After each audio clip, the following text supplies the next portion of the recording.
Hello everyone, welcome back to another video. Today I'm going to be talking about asthma and COPD related medications as well as one device that is related to them. Just a reminder, I am not a doctor, I am not a chemist, nor do I pretend to be either. This video is strictly for educational and entertainment purposes only. Now, let's get into it. Albuterol, Symbicort, ephedrine, guaifenesin, and epinephrine. These are the medications I'm going to be talking about today. Many different medications exist with typically similar mechanisms of action on the market. The first thing I'm going to be talking about are albuterol, ephedrine, and epinephrine.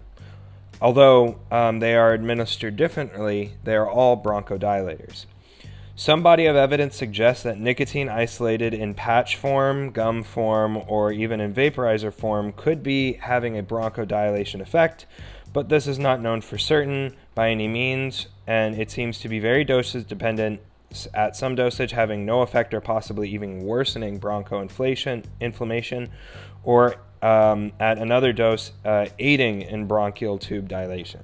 So I just wanted to talk about that really quick, but moving forward, albuterol is a prescription inhaler that has stimulant effects and helps to open up the throat and the airway, bronchodilation, as well as helping to clear out the lungs. Epinephrine is also an inhaler, but it is not prescription, it is over the counter. It is also known as Primatene Mist, and it is very similar in its effects to albuterol. Obviously, you know epinephrine to be the compound in the body that stimulates the body. So, last one is ephedrine. This is available in pill form with or without guaifenesin. I always pronounce that one wrong. It is without it in Primatene tablets, and it is with guaifenesin in Broncaid or its generic counterpart at Walmart. Now moving on to the other ones I labeled, guaifenesin and Symbicort.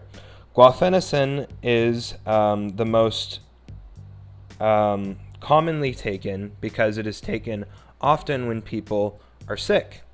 It is an expectorant and is very useful for persons with asthma, mild, that is. It can be useful for moderate asthma, but for persons with severe asthma, I would imagine that it would not have much an effect. And it helps to clear up congestion in the throat and lungs, and essentially makes coughs more efficient at clearing out mucous membranes. And lastly, in the drug category, we are going to be talking about Symbicort, which I am not a fan of. I've used all of these medications before, and I do not like Symbicort particularly, why I'm going to get into that now. It contains two different compounds in it, so it is a joint inhalation, and it is budesonide and formoterol formarate dihydrate. From now on, I'm going to be referring to it as budesonide and formoterol because I don't want to have to say the full titles over and over. It is an inhaler, as I said, and the inhaler comes in two different ratios, 80 micrograms to 45 micrograms, budesonide to formoterol. I have a hard time pronouncing these, and 160 micrograms to 4.5 of the same compounds, micrograms of the same compounds. Budesonide is a corticosteroid, and formoterol is a long-acting beta-2 agonist, which is the same drug class as albuterol, except albuterol is a short-acting beta-2 agonist. Symbicort has many severe side effects, which I'm going to get into, and I just wanted to clarify that there are Symbicort and albuterol are the typically two most commonly prescribed drugs for asthma, and when it comes to Symbicort, with the long-acting beta-2 agonist, it can stay in your system longer, making your need for short-acting beta-2 agonists not as necessary, meaning you can take it and hopefully you won't need to take your rescue inhaler throughout the day in the form of an albuterol inhaler. Side effects can include, but are not limited to, can cause persons of COPD, this is for Symbicort, can cause persons of COPD to get pneumonia and other lung infections. Inhaled corticosteroids may increase any person's chances of overall getting pneumonia, overall decrease in immune system function and immune system resilience, an overall increase in risk of infections, increased risk of glaucoma and cataracts, lowered bone mineral density, especially in those who have a propensity towards bone mineral density lowering, like the elderly. Slowed growth in children. Persons with asthma specifically should be concerned with the swelling of blood vessels, which can be serious. It can decrease blood sugar, hypoglycemia, and it can also decrease blood potassium levels. And not to mention thrush, which is the one side effect that every single doctor will always mention to you before you take it, or at least I hope they do, because you have to rinse out your mouth every time you take this medication. Otherwise, you can get a yeast infection in your mouth. Lastly, I want to talk about a product called Physio. I'm not sponsored by this, nor have I even taken this.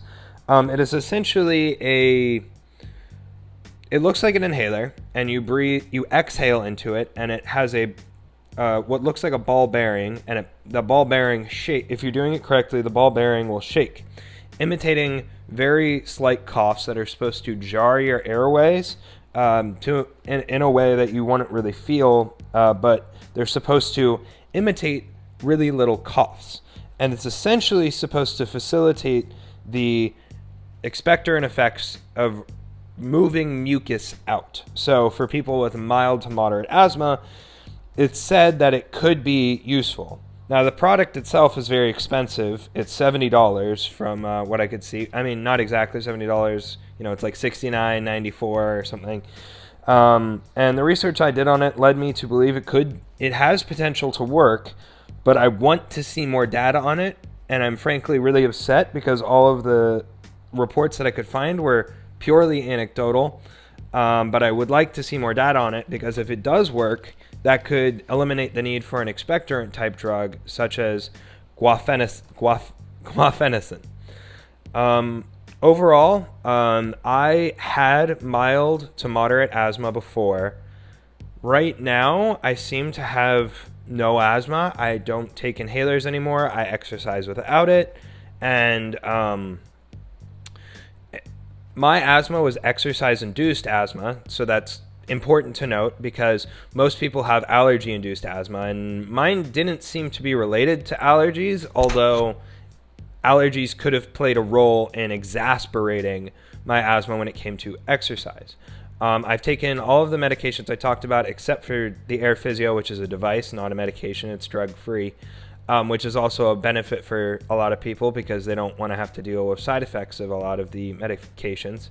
And I think that it's important for people to know that all of these medications obviously will have risks, but if you are having breathing problems, please go see a doctor. Please go see a doctor, because asthma can kill you. It can get to the point where you can die from asthma, as well as the fact that asthma is not always the culprit, and that's really something to take note of. A lot of people will actually have heart problems and misinterpret them as asthma problems or some other sort of lung problem where they're coughing all the time, and it can be related to a leaky valve or a problem with ejection fraction in the heart, because so many different things can actually cause a cough and problems with the lungs. So that's important to note. If you guys enjoyed this video, please give it a thumbs up and subscribe to my channel. It really helps when you guys subscribe and hit that notification bell, because it helps to support me, and I'm hoping to one day be monetized on YouTube. I already am sort of monetized on Rumble, and so whenever you guys give me a thumbs up, I get more interaction, and that helps me out a lot. So yeah, I will see you in the next one. I hope you enjoyed this one, but until then, have a good one.